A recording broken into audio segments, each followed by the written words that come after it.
नमस्कार मंडळी, मी दिव्या. तुमचं सगळ्यांचं आपल्या चॅनलवरती अगदी मनापासून स्वागत. तर आज आपण बनवणार आहोत दिवाळी स्पेशल भाजणीची कुरकुरीत आणि खुसखुशीत चकली, अगदी सोप्या पद्धतीने. तर चला रेसिपीला सुरुवात करूया. तर मी इथे 1 किलो भाजणीचं पीठ घेतलेलं आहे. तर ही भाजणी मी घरीच बनवलेली आहे. तर ह्या पिठामध्ये अगोदर आपल्याला तीळ टाकून घ्यायचे आहेत आपल्या आवडीनुसार. 2 ते 3 चमचे ओवा थोडा हाताने क्रश करून त्यामध्ये मिक्स करून घ्यायचा आहे. आणि त्यानंतर आपल्याला 1 वाटी कडकडीत गरम करून घेतलेलं तेल टाकायचं आहे. तेल एकदम कडकडीत गरम करून घ्यायचं आहे, कारण आपण ह्या पिठाची उकड काढणार नाहीत त्यामुळं.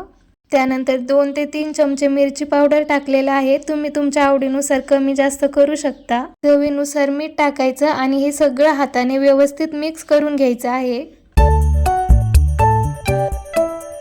आता आपल्याला पीठ मळण्यासाठी गरम पाणी घ्यायचं आहे. आपण गॅसवरती गरम पाणी करायला ठेवलं की त्या पातेल्यामध्ये अशा प्रकारे बबल्स यायला लागले की गॅस बंद करायचा आणि त्याच पाण्याने आपल्याला हे पीठ मळून घ्यायचं आहे. आपण पिठाची उकड काढून घेतलेली नाहीये, त्यामुळे आपल्याला गरम पाणी घ्यायचं आहे आणि त्यामुळे ते मोकळं होईल पीठ. हे पीठ आपल्याला जास्त पतलं नाही मळायचं आहे, थोडं घट्टच ठेवायचं आहे, म्हणजे आपली चकली खुसखुशीत होईल आणि तळायलाही सोपी जाईल.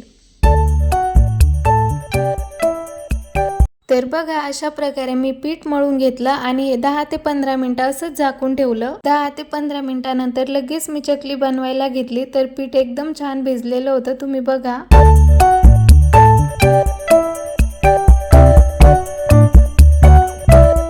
चकलीच्या साच्यामध्ये मी पीठ एकदम दाबून भरलेलं आहे. थोडंसं पोकळ ठेवलं की चकली मध्येच तुटण्याची शक्यता असते, त्यामुळे पीठ व्यवस्थित भरायचं आहे त्यामध्ये. तर मंडळी, व्हिडिओ जर आवडत असतील तर आपल्या चॅनलला एकदा सबस्क्राईब नक्की करा. आणि त्यानंतर मी अशा प्रकारे चकल्या बनवायला घेतल्या. तर मी चकलीच्या 3 ते 4 वेड्या घातलेल्या आहेत.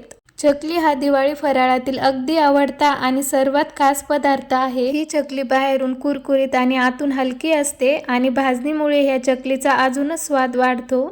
ही चकली तुम्ही एकदा करून ठेवली की बऱ्याच दिवस छान राहते. ही रेसिपी मी दरवर्षी दिवाळीला करते आणि सगळ्यांना खूप जास्त आवडते. चकली करताना छोट्या छोट्या टिप्स पाळल्या की ते एकदम परफेक्ट बनते.